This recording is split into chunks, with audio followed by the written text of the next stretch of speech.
अस्सलाम वालेकुम स्टूडेंट्स। आज हमारा जो फ़िज़िक्स का टॉपिक है वो लेक्चर नंबर 3, और जो टॉपिक है वो मुख्तलिफ छोटे छोटे टॉपिक्स हैं, उसके बाद कंसेप्ट्स हैं, उसके बाद मेन टॉपिक आता है। तो सबसे पहले जो हमारा है वो है जी कि वाइब्रेशन। वाइब्रेशन का हमारे पास क्या है, तो जितने भी मैं आपको कंसेप्ट करवा रहा हूँ या डेफिनेशन जो है वो डेफिनेशन करें। जो लॉन्ग क्वेश्चन बन रहा है वो लॉन्ग क्वेश्चन, अगर आपको कहीं पे समझ नहीं आ रही है कि कहाँ से लेके कहाँ तक हमने मार्क करना है, या लॉन्ग क्वेश्चन कौन सा है, शॉर्ट क्वेश्चन कौन सा है, तो वो आप मुझसे डिस्कस कर सकते हैं, पर्सनली पूछ सकते हैं मुझसे कि ये क्वेश्चन कहाँ से लेके कहाँ तक है। अगर आप तो जो डेफिनेशन हैं वो अक्सर आपका जो है ना मार्क हुई है। अगर किसी को नहीं समझ आ रही है कि कहाँ से लेके कहाँ तक हमने मार्क करनी है तो वो पूछ सकते हैं। वाइब्रेशन हमारे पास क्या है कि one complete round trip of a vibratory body about it's mean position. जैसे ये देखें कि ये चीज़ है, ये कोई बॉडी है मीन पोजीशन के ऊपर है, ठीक है। हमने इसको यहाँ से डिस्टर्ब किया, पहले यहाँ पे गई मीन पोजीशन पे, फिर यहाँ पे, फिर यहाँ से होके अगेन जब अपनी मीन पोजीशन के ऊपर आई तो फिर इसने क्या किया कि एक कंप्लीट राउंड ट्रिप इसने जो है ना कंप्लीट किया, तो उसको हम क्या बोलेंगे कि एक वाइब्रेशन। फिर हमारे पास टाइम पीरियड आता है।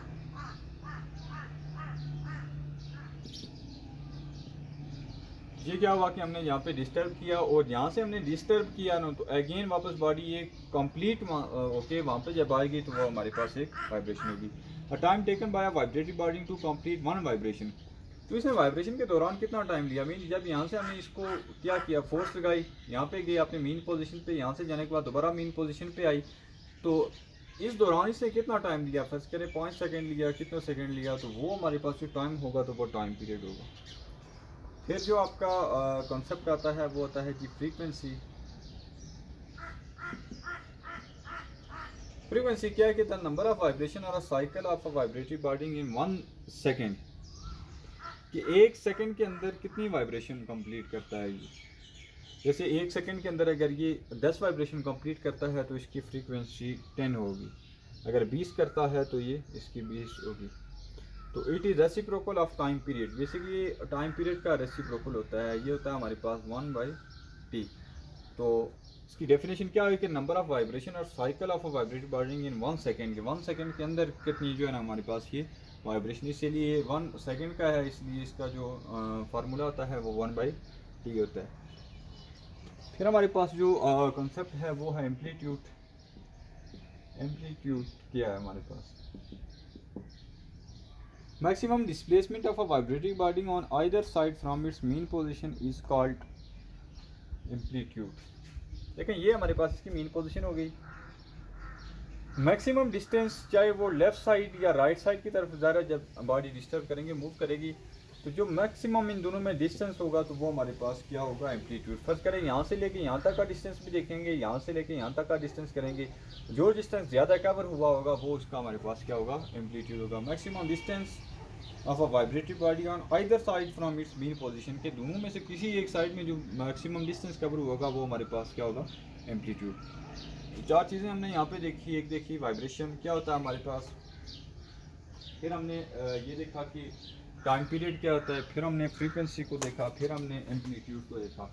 तो इसमें हमारे पास जो कंसेप्ट थे वो वाइब्रेशन का था कि one complete round trip of a body about a mean position.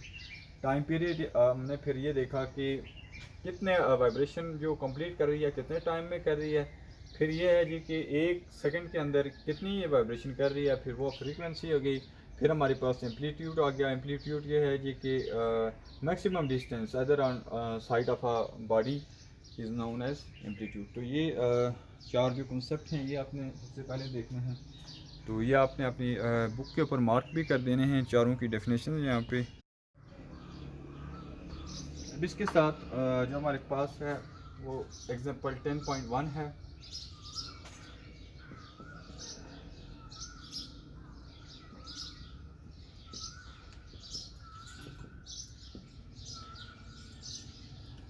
इसमें हमारे पास ये है जी कि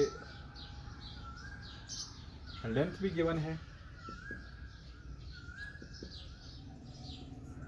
जी की वैल्यू ये 10 हमारे पास होती है। इसमें कह रहे हैं जी कि find the time period and frequency. अभी आपने फार्मूलाज पढ़ा थे कि T is equal to 2 pi under root L over g. इसमें आप पाई की वैल्यू 1416 और स्क्वायर रूट ऑफ L 1 और जी हमारे पास 10 है। यह आप पूरा कैलकुलेटर के साथ इसको क्या करेंगे, मल्टीप्लाई ऐड डिवाइड करेंगे तो ये आपका टाइम निकल आता है। फ्रीक्वेंसी का फार्मूला हमने पढ़ा है कि F इक्वल टू 1/T, तो जो भी वहाँ से वैल्यू आएगी उसको 1 से डिवाइड करेंगे तो ये आपकी फ्रीक्वेंसी आएगी। तो इस तरह के छोटे छोटे न्यूमेरिकल भी होते हैं जो आपने सॉल्व करने होते हैं। तो यहाँ से हमारे पास टाइम पीरियड फ्रीक्वेंसी निकल आता है। फिर जो हमारा टॉपिक है वो हमारे पास है जी कि डैम्प्ड ऑस्किलेशन।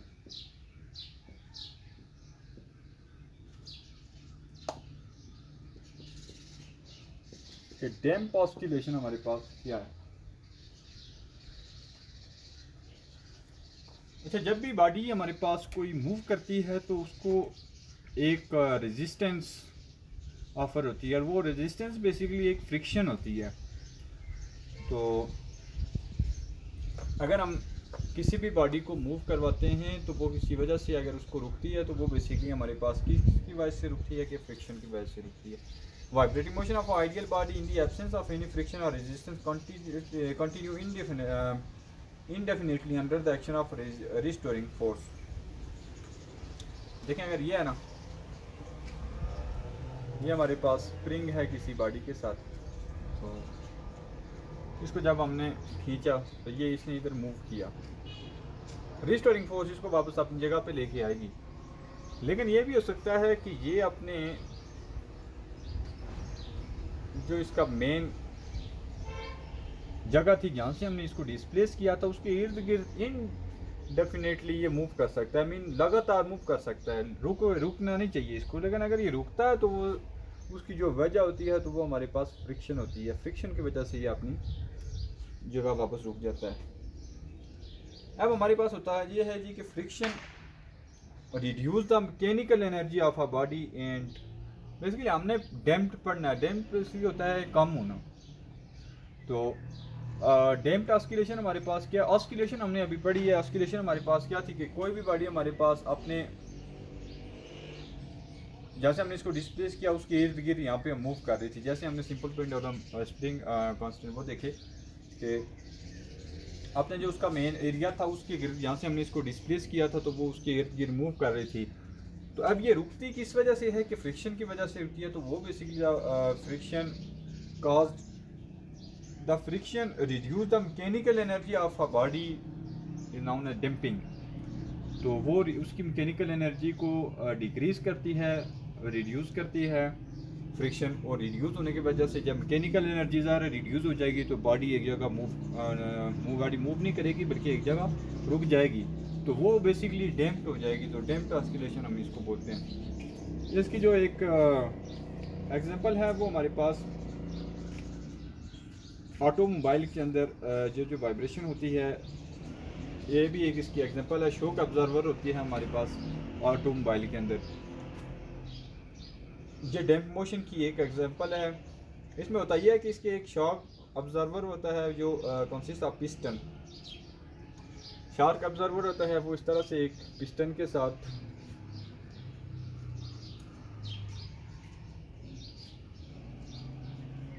ये हमारे पास एक पिस्टन है, इसके अंदर लिक्विड होता है, ठीक है। तो consist of piston moving through a liquid, ये लिक्विड के लिए मूव करता है। The upper part of the shock observer family attach to a body of the car. इसका जो अपर पार्ट होगा वो कार की बॉडी के साथ अटैच होगा। When the car travel over a pump on the road, the car may vibrate violently, तो vibrate करती है। अब ये क्या कहता है कि shock observer damp this vibration. तो शॉक ऑब्जर्वर ये हमारा कहता है कि जो वो वाइब्रेशन है उनको डैम्प करता है, कम करता है और convert their energy into heat energy of the oil.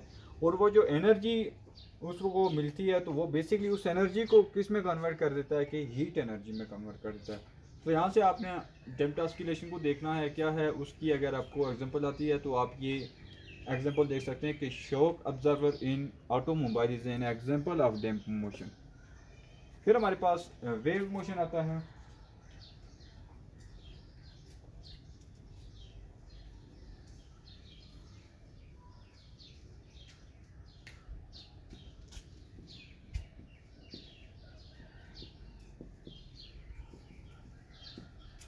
हमें देखना है जी कि वेव मोशन क्या है।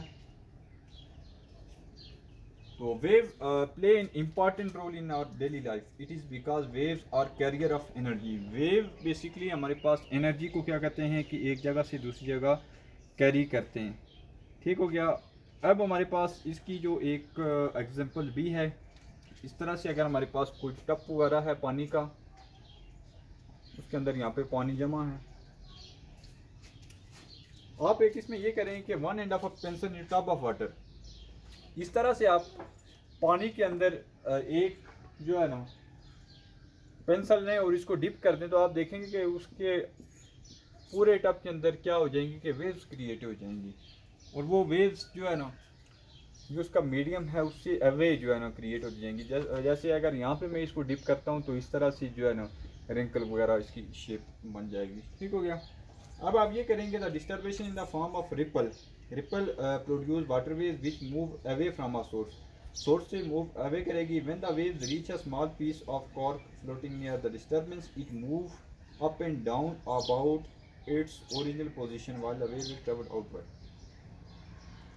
अब फर्ज करते हैं यहाँ पे हमने कोई चीज़ रखी हुई है, कोई कॉर्क वगैरह रखा हुआ है, पीस ऑफ कॉर्क रखा हुआ है। जब ये हमारे पास वेव्स इस तक पहुँचेंगी, इससे टकराएंगी, तो ये अप एंड डाउन जो है ना यहाँ पे क्या करेंगी, मूव करेंगी। तो बेसिकली ये हमने क्या देखा कि जो हमारे पास वेव्स थी तो वो हमारे पास कैरियर ऑफ एनर्जी थी, और carrier of the net displacement of the cork is zero. The cork repeats vibration about it's main position. तो इसकी मेन पोजीशन के गिर्द क्या करेगा। इस तरह से आप इसकी एक और एग्जांपल कर सकते हैं कि आप कोई रोप ले लें और मार्क कर दें उसके ऊपर कोई point P, that is one of the sport and stretch the rope by holder. आप ये देखें यहाँ पे कोई एंड करते हैं और यहाँ से हमारे पास क्या कर दें कि एक जो रोप है उसके साथ फिक्स कर दें, इसके ऊपर आप कोई पॉइंट पी मार्क कर दें। एक स्पोर्ट के साथ हमने एक रस्सी को बांध दिया। फिर हमने क्या किया कि tie one end of the rope with the sport and stretch the rope by holding it other and in your hand. यहाँ पे हम हाथ से क्या कर देते हैं कि इसको स्ट्रेच कर देते हैं इस तरह से। ठीक हो गया। अब क्या होगा, now flipping the rope up and down regularly will set a wave in the rope. जब आप इसको ऊपर नीचे इस तरह से मूव करवाएंगे तो आप देखेंगे कि इसके अंदर हमारे पास क्या होंगी कि वेव्स क्रिएट होंगी। अब ये जो पार्ट है पी, ये आप देखेंगे वाइब्रेट करने लगेगा अप और डाउन, इसकी वाइब्रेशन शुरू हो जाएगी।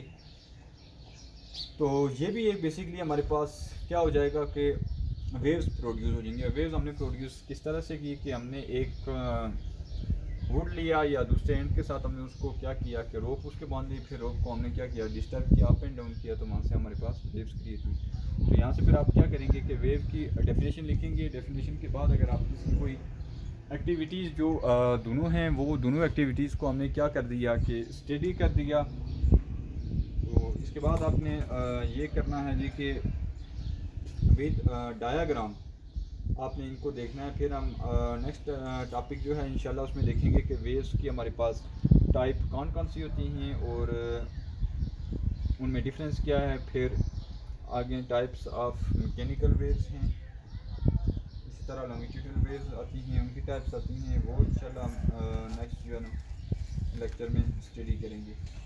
तो इस लेक्चर में अगर आपका कोई क्वेश्चन होता है तो आप पूछ सकते हैं।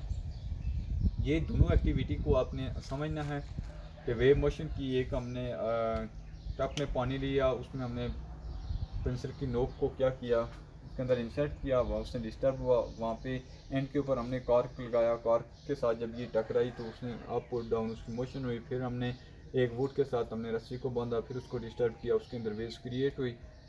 तो ये जो होल स्टोरी है अबाउट अ वेव मोशन। तो नेक्स्ट हम देखेंगे कि वेव मोशन की टाइप्स कौन सी होती हैं, उनमें डिफरेंस क्या होता है। फिर हमारे पास इसकी जो मैकेनिकल वेव्स और लॉन्गिट्यूडनल वेव्स हैं उनकी फर्दर टाइप्स हैं, फर्दर डिवाइड की गई हैं, फिर हमने उनको स्टडी करना है।